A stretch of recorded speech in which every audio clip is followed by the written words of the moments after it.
Au commencement était la parole, et la parole est Christ. Radio Parole Vie. La radio qui donne la vie à travers la parole. Mbote shalom, bien-aimé dans le Seigneur. Mbote cher papa et maman, chers frères et sœurs. Bandeko balandi Radio Parole Vie. Et bokati pongi na butu lelo na 1 heure, na 2 heures, na 3 heures, topé na 4 heures. Bien-aimé dans le Seigneur. Babutu nyo sous ababuta o lalate. Lise bisi ba disciple. Bien-aimé dans le Seigneur. Abi a, vous êtes incapable ya ko bondela, topi ya ko veiller. Ata 1 heure ya pamba. Bien-aimé, c'est que Christ azana posa biso peto sambel. Christ azana posa to sambela parce que yimo kwaza modèle. La Bible dit dans l'évangile ya Marc. Bien-aimé, tongo Christ bande ko kata pongi. Pour que Nangomba, au Sambela, bien-aimé dans le Seigneur, on a recommandé, bien-aimé, agenda na ya mukolo, makamba rosala, na maboko na nzambe. Voilà pourquoi Christ a l'équisi via miracle na miracle. A sali ba sorti nous ce miracle. A sali miracle, il y a résurrection.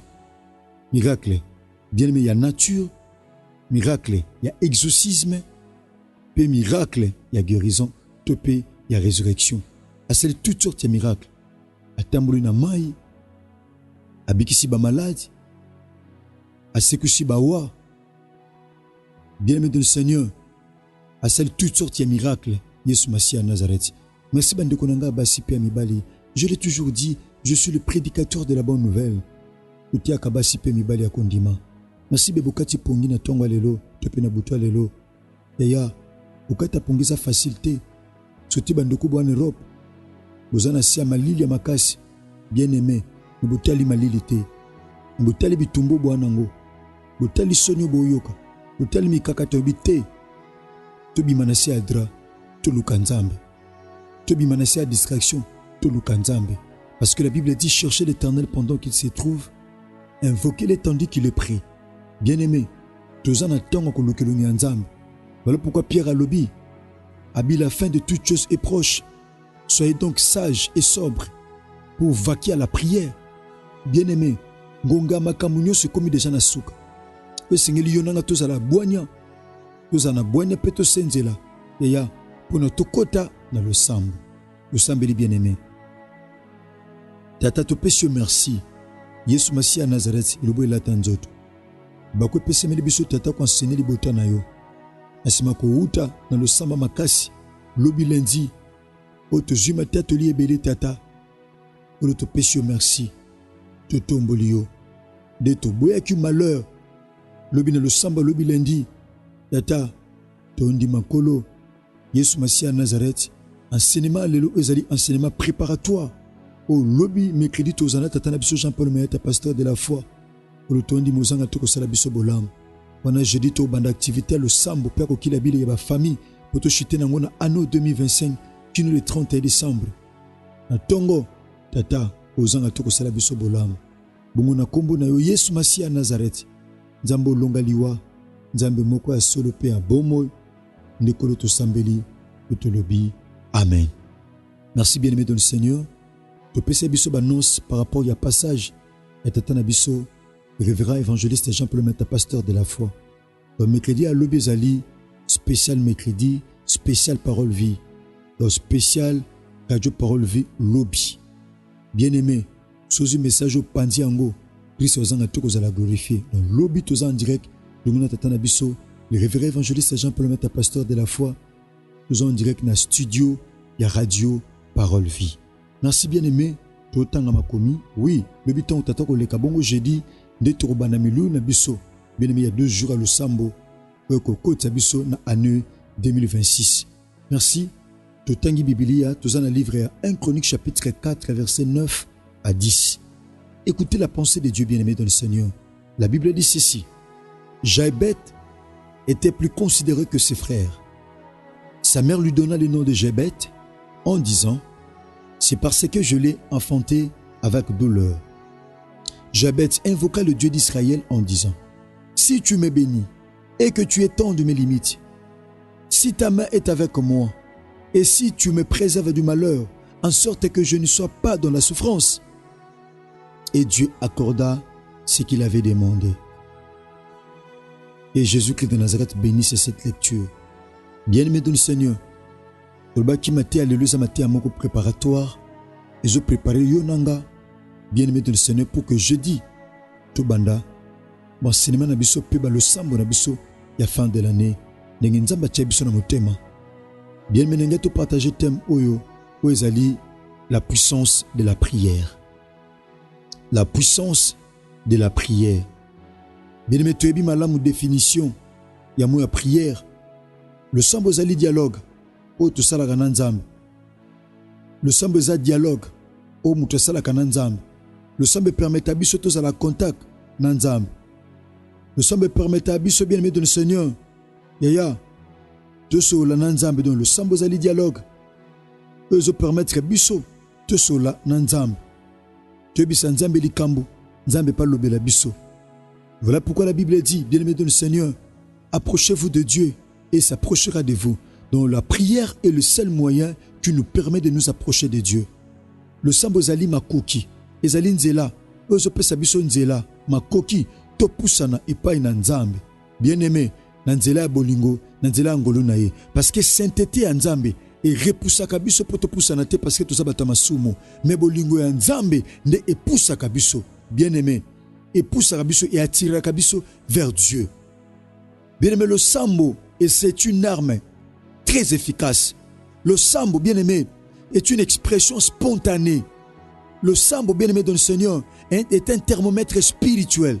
Le sambo, mon frère, ma soeur, et l'équipe flèche, n'angouya, et l'équipe flèche, na makasi. Makamsu na vino, mon frère, ma soeur, ozulango biyano, kaka na mbongo te. Yaya, eza mabisika o mbongo kokoti sayo, mais za bisika msu o kaka le sambo de kokoti sayo. Tozuli sola Pierre, dans les Actes des Apôtres chapitre 12, makomelobi Pierre azaki na kati ya prison. Yaya, église zaki ba démarche te ko bimisa Pierre na mbongo, mais église esambelaki. Donc le sambo za capable ko bimisa mutu na kati ya prison. Na prison ya maladie, na prison ya péché, na prison ya stérilité, na prison ya humiliation to pe limitation. Donc le sambo eza tellement na nguya, eza na makoki yo bimisa mutu na prison ndenge prière. Et bimisa ki Pierre na prison, mon frère, ma soeur. Yo pe soko sambeli, c'est fort possible. Yo pe bima dans n'importe quelle prison au bako kangayo. La puissance de la prière. Bien-aimé, tonga tout sa puissance, il y a le sambo. Bien-aimé, le sambo longola même malédiction na vie à mutu. To tangango, to yeko lango ane lu bananzambe. Bien que to osa l'expéditif, to pe to osa mukuse. Mais bien-aimé dans le Seigneur, to comprendre des pensées en Nzambe en ce qui concerne la prière. Donc la puissance de la prière, c'est que pouvoir prière est en. Bien-aimé, le sambo est en pouvoir, il y a qu'à s'imposer. Le sambo est en autorité. Bien-aimé, le sambo est en autorité. Donc le sambo est en puissance, est en autorité. Le sambo est en force. Le sambo est en probabilité potentielle. Bien-aimé dans le Seigneur, le sambo est en capacité. Ezali capacité, ezali efficacité. Voilà pourquoi la Bible dit la prière de la foi a une grande efficacité. Au ça le sambo, mon frère, ma soeur, d'être au banda jeudi, au sambeli, au rataki na debi année, c'est possible au zongo, na kata le sambo to sala, au to banda jeudi. Nzambo sala bisongolu. Bien-aimé li solo to tangi. Bien-aimé zali solo ya jaibeti. Batali si biso on ma komi que Jebet azalaki plus considéré que bandeko nenyo samibali. So pas azaki na bandeko basi azaki plus considéré que le bandeko na mibali na ya basi. Azaki na considération. Mais bien aimé dans le Seigneur, vina esukaka na considération. Depuis autant de na considération comme une femme mariée. Oza na considération le ko landeko oza licencié, le ko oza maîtrisant. Le cause docteur, n'habite titre ni nos anango. Le cause la yaya famille, aux en considération, aux en respect, honneur et belé. Dépend de konanga moi si, ma soeur, tom soza moi sa libala, aux vivre honneur ya moi si abala, mon vivakate bonheur, ya moi si abala, vivaka honneur, mon frère. Les abattu belé pendant que nous étions à son malam, bavivaka honneur lokumu bavivaka bonheur te. Bien-aimé, honneur epesaka bonheur te. Honneur epesaka bonheur te. Zana bato ebele bana honneur me bazangi bonheur. Wana honneur lokola muto asalaka mais wana bonheur te mon frère, ma soeur. Osukaka na honneur bato bonora yo ndenge salamelaki Jebet. La Bible dit Jebet était plus considéré, plus honoré que ses frères. La Bible dit nzoka mama ne apesaki ye kombo ya Jebet nakoloba boy. Mama tanga zo pesa kombo aolandisa maloba. Mon frère, ma soeur, mama zo pesa kombo wana Jebet azana no mwana mama zo landisa maloba. Abini abina pesa ke kombo ya Jebet parce que nabotaki ye na pasi, nabotaki ye na mawa, nabotaki ye na kolela.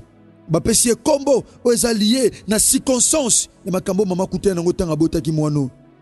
Mon frère, ma soeur, tom sou kombo zo mema eza lié na circonstance. Bien-aimé, o mama kutea nango tanga botaki yo parce que kombo elandaka mutu.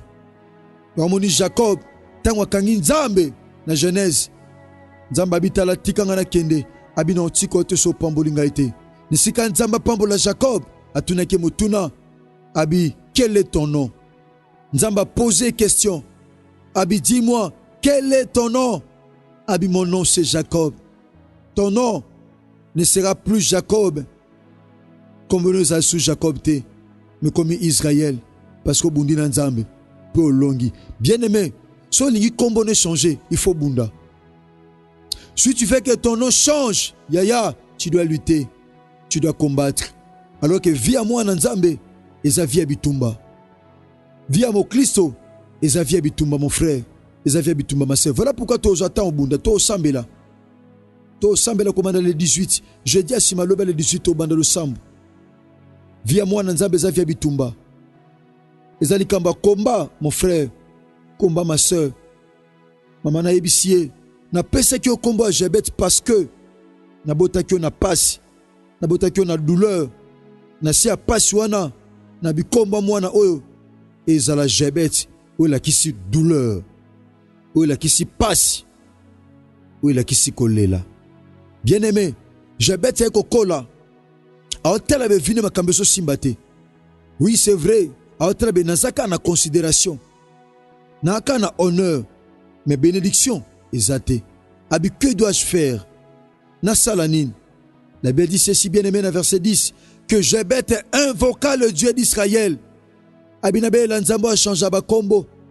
Nabe la Nzambo fongola ba limite. Nabe la Nzambo akango la kape asiko laka. Mama lobaki abotaki Jebet parce que abotaki na passe. Jebet babela kinzambe. Abinin. Abi si tu me bénis, Jebet n'était pas béni. Azaki ko pambo mate. Azaki muta olela. Azaki muta pasi. Azaki muta soni. Eko lele pa ina nzambe. Abi si tu me bénis, bien-aimé dans le Seigneur, yebisa nzambe li kambu. Yebisa nzambe li loba. Na sima exhortation oyo. Na sima lo sambo yebisa nzambe Seigneur, si tu me bénis. Abi soko pambo linga. Abakisi lisusu. Abi et que tu étends de mes limites. Jebet azaki na ba limite. Azaki na bandelo. Beaucoup de personnes qui prient avec nous pendant que nous sommes malades, mon frère, ma soeur, bachelo bandelo. Babi ao ko lekate, ao ko kotate, ao ko bimate, ao ko zoate, ao ko kendete. Pourquoi? Parce que bacha bandelo. Jebet peut bachela ki bandelo. Mon frère, ma soeur, nana chelo bandelo na vie. Nana pekisa o sepela. Et puis batuba o sepela. Nana pekisa o zwa. Et puis batuba o zwa. Nana pekisa o kota. Et puis batuba o kota. Jebet azaki na via bandelo. Azaki na via ba limite. Bien-aimé dans le Seigneur. Azaki na via ba limite. Bien-aimé muto aza limité. Bien-aimé. A muto akenda musikate. A muto a tourna ke sika moko. Donc via Jebet. Bien-aimé. Ezaki vi o. Bandoko pesenzela a tourna ka sika moko. Abaluka ka sika moko. Beaucoup de gens, mon frère, ma soeur, vinayo et comme vimoko stagnante au tournaka sikamoko. Fan au banda nango commerce et encore tourna nango. Pourquoi? Parce qu'aux gens ba limite. Wana bandelo. N'évitez mon frère, ma soeur, nana chelo ondelo. N'ébiso kazo ezali. ekopesa onzelo buka bandelo bachela yo eza le sambo. C'est la prière. Le sambo est la seule occasion, bien-aimé dans le Seigneur, et que peut s'en dire buka bandelo. Et bien tata bandelo yaya, ata bacha bandelo na si bakufa. Maintenant promettre yaya, so sali Christ a confiance, bandelo et okoya. Christ va la glorifier. Bien-aimé dans le Seigneur, abi Seigneur, si tu es tant mes limites, azaki na posa bandelo na elongwa. Bandelo pusana, so baliyaya, so baloba ki akosuka na 100. Azaki na posa koma na 10 000. Azaki na posa koma na 20 000. Mazaki na bandelo. Il a fallu belle la nzambe. Alors bien, invoque, moi je te répondrai. Je t'annoncerai les grandes choses. Les choses cachées que tu ne connais pas. Bien-aimé. Eza makambo boatama. Otom su yonanga. Oyebite. Mais tu peux découvrir ngo kaka na le sambo, bien-aimé dans le Seigneur. Kaka na le sambo. Jabet alobi. So fongolinga bandelo. Si tu es tant mes limites. Sauf un bandelo. À 5 points dans Nzambe, la Bible dit Abakisi, si ta main est avec moi, Azagi na posa, il y a le beau qu'on Nzambe na vie na Jabet. Bien-aimé, nyonso na zolo banakata le sambo. Abi si ta main est avec moi. Parce qu'avec puissance à le beau qu'on Nzambe, la Bible dit c'est la main de l'Éternel qui a le pouvoir d'agrandir et d'affermir toutes les choses. Nous avons besoin de la main de Dieu. Nous avons besoin de la main de Dieu, bien-aimé de le Seigneur. Abi, si ta main est avec moi, et si tu me préserves du malheur, oh! Toi, on a posé un Nzamba long là-bas, tu as malheur. Nzamba est capable de préserver, on a mabé. Nzamba n'a pas de préserver, on a mal.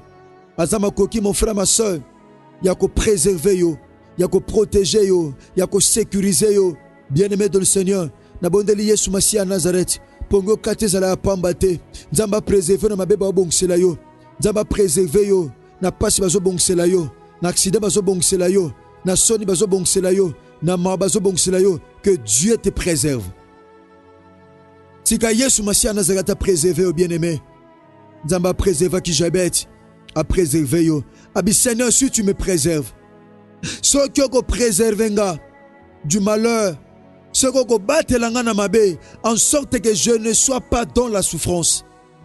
Pour notre côté 2026, c'est la souffrance.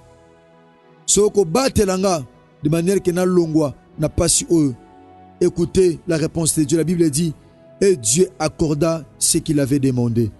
Nzambe a peseke pa na Jabet ou a sengaki. Tika Nzamba a peseke pa na Jabet. Yesu Masi à Nazareth. Nzamba tatananga Jean-Paul Mata, pasteur de la foi. Otozane lobi en direct na radio Parole Vie. Asala ongolo. Yaya apeso oza posa mutema na yo. Nzambe kokisa ki demande ya mutema ya Jabet. Tika Nzamba kokisa demande na mutema na yo. Nzamba apeso eza posa mutema na yo. Bitumbo kwa ko bunda te Nzamba bundela yo. Makambo kwa ko résoudre te Nzamba résoudre mpo na yo. Pa kwa ko kota te Nzamba kotisa yo. Nzamba kokisa ki posa mutema ya Jabet. Na butwa lelo na otea yo mon frère ma soeur. Nzamba kokisa oza posa mutema na yo. Na kombo na Yesu Masi à Nazareth. Merci bien aimé na sima le sambo. Na sima exhortation aux attentes ensemble. Bah Seigneur, préservez-nga na malheur. Préservez-nga na malheur. Longolanga na souffrance. Fongola bandelo nangai. Salanga ngolo. Nzamba ozanga toko sala yango. Merci bandeko nanga basi pe amibali. Debosa qui branché na radio Parole Vie. Tout comme pratiquement na souka. Tika bolingo ngolo pe bolama Christ bilabino.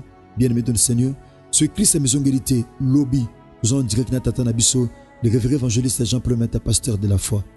Nous contactez les plus de 43 89 75 70 917. Merci, que Jésus-Christ de Nazareth vous bénisse. Au commencement, était la parole, et la parole, Christ. Radio, Parole Vie, la radio qui donne la vie à travers la parole.